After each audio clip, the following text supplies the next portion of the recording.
Shoaib Akhtar versus Shahid Afridi. Pakistan cricket team की champions trophy 2025 में बुरी परफॉर्मेंस के बाद हर कोई पाकिस्तान क्रिकेट टीम के हवाले से स्टेटमेंट्स दे रहा है। कोई पाकिस्तान क्रिकेट टीम के ऊपर तनकीद कर रहा है तो कोई सोल्यूशन बता रहा है कि किस तरह से पाकिस्तान क्रिकेट टीम बेहतर हो सकती है, लेकिन हर कोई अपना अपना पॉइंट ऑफ व्यू जो है वो सामने जरूर रख रहा है। अब शोएब अख्तर साहब इसके ऊपर ये बात कहते हैं कि अगर आप चाहते हैं कि पाकिस्तान क्रिकेट टीम बेहतर हो जाए तो 6 से 7 प्लेयर्स ऐसे हैं जिन्हें आपको पाकिस्तान क्रिकेट टीम से निकाल कर बाहर कर देना चाहिए और नए लड़कों को टीम में शामिल करना चाहिए। अब शाहिद अफरीदी साहब इस स्टेटमेंट को काउंटर करते हैं। वो ये बात कहते हैं कि अगर आप 6 से 7 प्लेयर्स को पाकिस्तान क्रिकेट टीम में से बाहर कर देते हैं तो क्या आपके पास डोमेस्टिक के ऐसे प्लेयर्स मौजूद हैं जो टीम में मौजूद 6 से 7 प्लेयर्स को रिप्लेस कर सके? क्योंकि अगर आप नए लड़कों को लेकर आते हैं और वो भी सेट नहीं बैठते और आईसीसी का कोई इवेंट आ जाता है तो रिजल्ट तो यही आएंगे, क्योंकि जाहिर सी बात है कि नए लड़कों को तैयार करने में भी आपको टाइम लगेगा।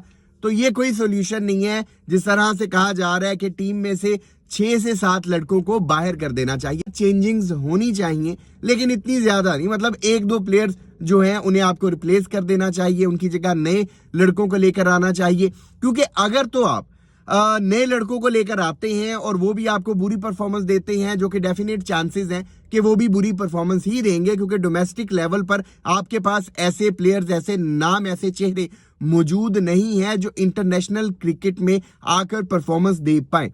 तो क्योंकि उसके बाद आप फिर उन लड़कों पर फोकस कर रहे होंगे, तो ये जो प्लेयर्स ऑलरेडी आपके पास सेट हो चुके हैं इनमें ही बेहतरी लाने की जरूरत है आपको। अब शाहिद अफरीदी साहब की अगर आप बातें सुनते हैं तो आपको लगता है कि शाहिद अफरीदी साहब की बात में लॉजिक है, बिल्कुल सही बात कर रहे हैं। दूसरी तरफ आप शोएब अख्तर साहब की बात अगर सुनते हैं तो शोएब अख्तर साहब ने जो बात की है, ये जो आवाज है, ये पाकिस्तान के हर क्रिकेट फैन की आवाज है। क्योंकि हम इतने ज्यादा मायूस हो चुके हैं अपनी टीम को लेकर। हमने T20 वर्ल्ड कप 2024 में भी एक आप कह लें सबर का घूंट भर लिया था। इन्होंने T20 वर्ल्ड कप 2024 में भी यही गंद किया था और हम उस पर भी खामोश हो गए थे। और फिर हमें चैंपियंस ट्रॉफी 2025 की आप कह लें ट्रक की बत्ती के पीछे लगा दिया गया था।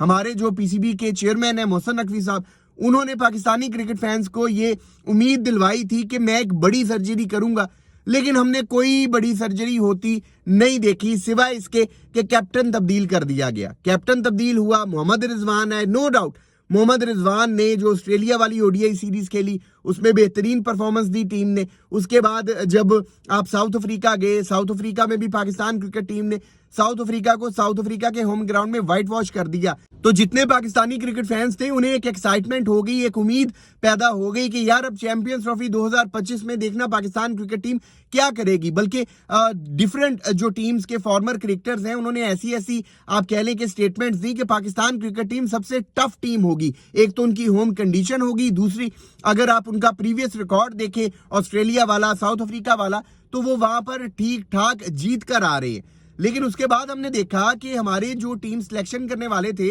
उन्होंने जो प्लेइंग 11 ऑस्ट्रेलिया और साउथ अफ्रीका को डिफीट करके आया था उसमें अच्छी खासी तब्दीली कर दी और इस तब्दीली की किसी को समझ नहीं आई।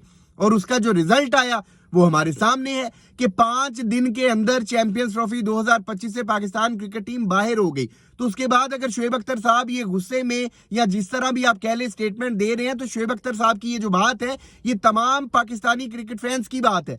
लेकिन शाहिद अफरीदी साहब की अगर आप स्टेटमेंट देखते हैं तो आपको उसमें लॉजिक दिखाई देता है कि वाकई अगर आप नए लड़कों को लेकर आ जाते हैं तो आपको मायूसी का सामना तो ऐसे ही करना पड़ेगा, आपको रिजल्ट्स तो यही आएंगे। तो अब दोनों जो हमारे पाकिस्तान के लेजेंड्स हैं उनकी स्टेटमेंट्स मैंने आप दोस्तों के सामने पेश कर दी है। अब आपने मुझे कमेंट सेक्शन में बताना है कि आप किसकी स्टेटमेंट के साथ एग्री करते हैं। आपके कमेंट्स के इंतजार रहेगा। अगर अभी तक आपने इस यूट्यूब चैनल को सब्सक्राइब नहीं किया तो लाजमी कर लें ताकि क्रिकेट से रिलेटेड अपडेट्स आप दोस्तों तक पहुंचती रहे। अपना बहुत ख्याल रखिएगा, दुआओं में याद रखिएगा।